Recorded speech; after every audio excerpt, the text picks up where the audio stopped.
It's your boy Nguner in the house, back with another Arsenal news episode. Well, ladies and gentlemen, I've got some really different kind of news for you guys. So the first thing that we have for you guys that is actually coming up right now is the update about Joe Willock scoring again. So he's actually hit up a record. So it's a very enthralling game. Newcastle versus Man City yesterday night, 3-4 victory to Manchester City. Scott Carson playing football after more than 3,400 days. So yeah, it's really crazy. And also we're going to talk about the free agents that Arsenal, or not the free agents, the players that Arsenal can actually launch an attack to sign from the teams that might get relegated in Europe. So we're going to talk about that, why Brendan Rodgers is actually a very good option and he should actually look into what Arsenal might bring in for him, why Arsenal are not supposed to give, are not giving David Luiz a new contract, who exactly is responsible for that is also going to be discussed in this episode. So stay tuned for that. And as we speak, well, Joe Willock scored again yesterday and he's 21 years of age and 267 days makes him the youngest player to score in 5 consecutive Premier League appearances since Jose Antonio Reyes in September 2004, where he was Jose Antonio Reyes was 21 years of age and 10 days old. So he couldn't break Jose Antonio Reyes' record, but yes, it actually is a very wonderful achievement. Joe, Arsenal will have blood in their hands if they sell him straight away. It's just wrong to sell him, man.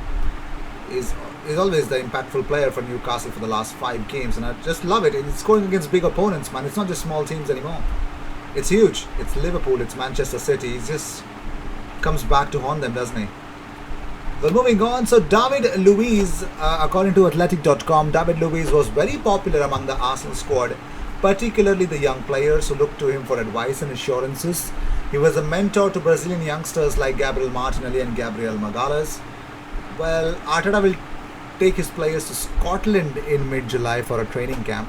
But before that, let's just talk about the whole David Luiz thing again. So, well, Fabrizio Romano tweeted this out.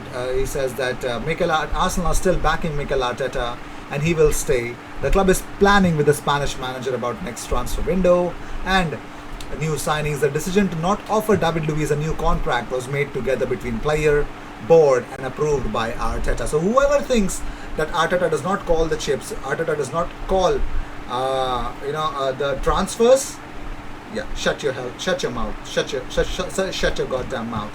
If you believe that Arteta does not get involved in Arsenal's transfers, I think he's one of the important voices. I mean, he's the one who actually is making those important calls alongside Edu Gaspar. So, moving on, so Sol Campbell met with England officials on Thursday for discussions over the vacant under-21s job.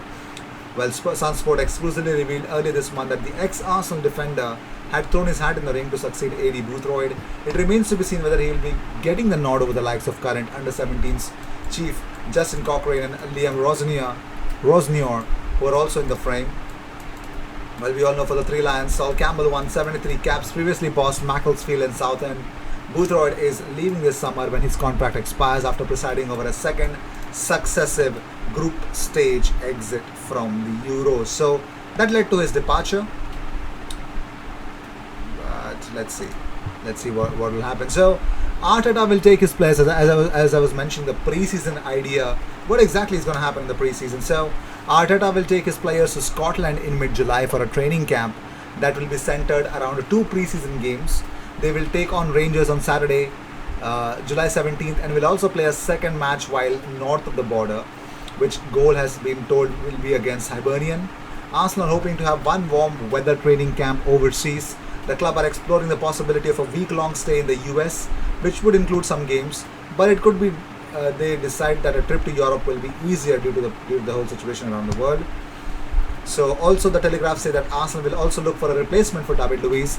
Holding has been awarded a new contract while Gabriel has shown potential. Saliba will return from his loan at Nice, but the club will still be in the market for a central defender. So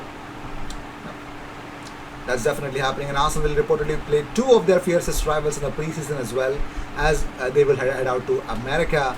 Arsenal have yet to complete what has been disappointing Premier League campaign, but it looks like Arsenal will have to play alongside Tottenham and Chelsea.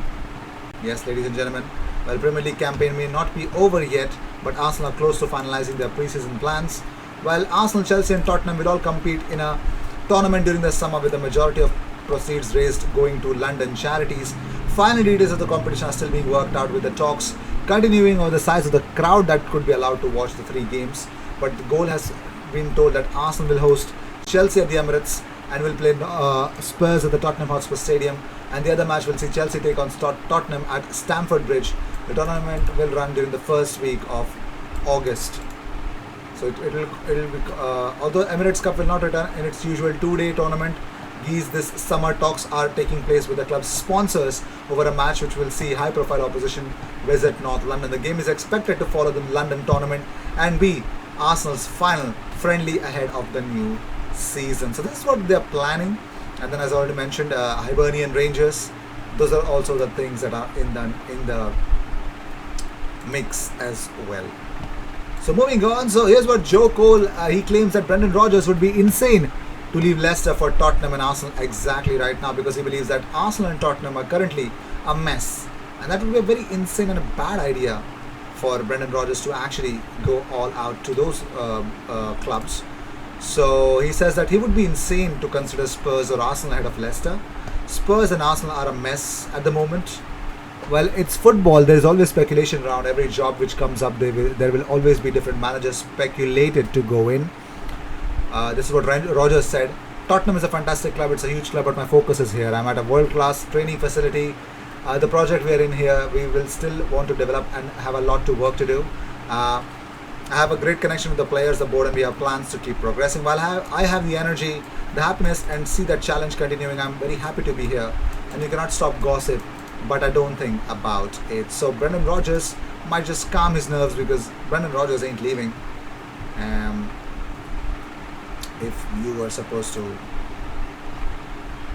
believe that, so that's that. So some people actually got offended when I actually announced, or when Arsenal announced that they're offering Callum Chambers a new contract, and they're like, what the hell, why?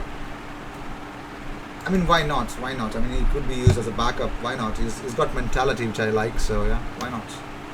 Moving on, so Martin Odegaard will want assurances over Arteta. Now, here's what speaking to Goal, Nigel Winterburn, according to him, that he believes that Odegaard will want assurances over Mikel Arteta's future before signing for Arsenal permanently. He says it will come down to what Real Madrid will want to do and whether he wants to stay there, because he might not get the game time he wants. Arsenal would be in a prime position. He's been here, he knows what the club is like. He probably wants assurances that Arteta is going to be in charge, because he wouldn't want to sign for a different manager. So that's the update from Nigel Winterburn. He believes that. I think it's perfectly aptly put. I think, of course, superb analysis there, Nigel. Of course, wonderful insight into this whole Odegaard thing. But let's see if that's going to be happening or not. So let's discuss about certain relegated players from Europe's top 5 leagues that Arsenal could target, according to Josh Williams for Football.London. He's mentioned some players. Let's just check it out. Why not? I mean, why not? Why can't we just check it out? So one of the players that he's mentioned is Ozan Kabak. Arguably the most high-profile club to suffer relegation this season will be Schalke. Well, Ozan Kabak has spent the second half of the campaign on loan at Liverpool and has performed reasonably well despite his youthful age. Still just 21 years of age, Kabak has showcased his ability. 6 foot 1 inches, is fairly mobile, and if Liverpool opt against signing him, well, they're actually it's almost done for Ibrahima Konate, so I don't think so they'll go for Ozan Kabak anymore. Next is Moses Simon, has been linked with a host of European clubs in recent years, but Nantes are currently 1 point from safety in Ligue 1, sat in 18th place. The Nigerian was touted as an exciting talent, while at Gent in Belgium, after registering a total of 10 league goals and assists combined as a 19-year-old, followed by a fairly consistent years afterwards. Simon has posted 10 goals and assists combined in each of the past 2 seasons in Ligue 1, with the left-sided forward possibly able to offer an alternative option for the Premier League attack next season. He's versatile across the front line, and if not go down, he's likely to move. Next is Jonathan Panzo for Dijon. He's a centre-back and he's English, and progressed through the ranks at Chelsea before eventually transferring to Monaco for £3 million. Panzo was recognized as a promising talent at Stamford Bridge, and given that he's still just 20 years of age, he could be looked after. Pablo Maffeo from SD Huesca. Well, Maffeo has spent a year on loan at Huesca from Stuttgart, who is still contracted to. Well, he's a former Man City youth product as well. For that reason, he's not technically been relegated from a top division, but is likely to be available given that Stuttgart loaned him out this season as well.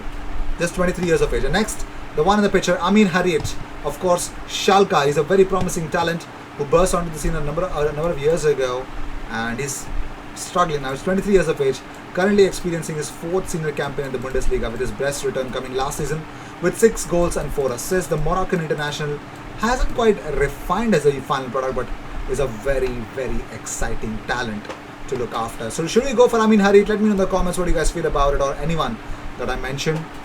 So cheers, I'll see you in the next one. Until then, cheers, bye bye.